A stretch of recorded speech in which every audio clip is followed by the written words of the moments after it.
पिछले काफी समय से देश के कई हिस्सों में एक तरह के प्रदूषण यानी स्मॉग की समस्या देखी जा रही है और इस बढ़ते प्रदूषण के कारण एक शब्द हम बार बार सुन रहे हैं और वो शब्द है पराली। ये जानना जरूरी है कि आखिर जिस पराली के बारे में हम बार बार सुन रहे हैं वो है क्या। दरअसल धान की फसल से धान की बाली काटने के बाद बचे भाग को पराली कहते हैं। किसान धान की फसल पकने के बाद फसल का ऊपरी हिस्सा काट लेते हैं क्योंकि वही काम का होता है। बाकी हिस्सा किसान के लिए किसी काम का नहीं होता क्योंकि अगली फसल बोने के लिए खेत खाली करने होते हैं। ऐसे में किसान फसल के बाकी हिस्से को यानी सूखी पराली को आग लगा देते हैं जो वायु प्रदूषण का कारण बनता है।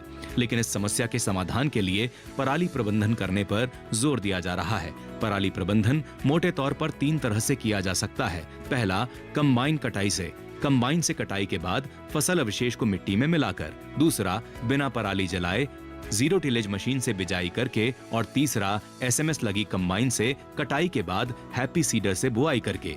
कंबाइन हार्वेस्टर पर सुपर स्ट्रॉ मैनेजमेंट सिस्टम लगाकर धान की कटाई करके पराली को आग लगाए बिना निपटाया जा सकता है। पराली काटते समय ही इस मशीन के जरिए पराली के छोटे छोटे टुकड़े हो जाते हैं जो पशुओं के चारे के रूप में भी उपयोग किए जा सकते हैं। दरअसल जिस पराली को बेकार समझकर जला दिया जाता है, असल में वो बहुत ही काम की चीज है। वो बेहतरीन खाद भी है, पलवार भी और खरपतवार नाशक भी। किसान फसल अवशेषों को न जलाकर उन्हें खेत में जोतकर खाद बना सकते हैं। ऐसा करने से खाद का खर्च तो बचेगा ही, साथ ही जमीन की पैदावार में भी बढ़ोतरी हो सकेगी।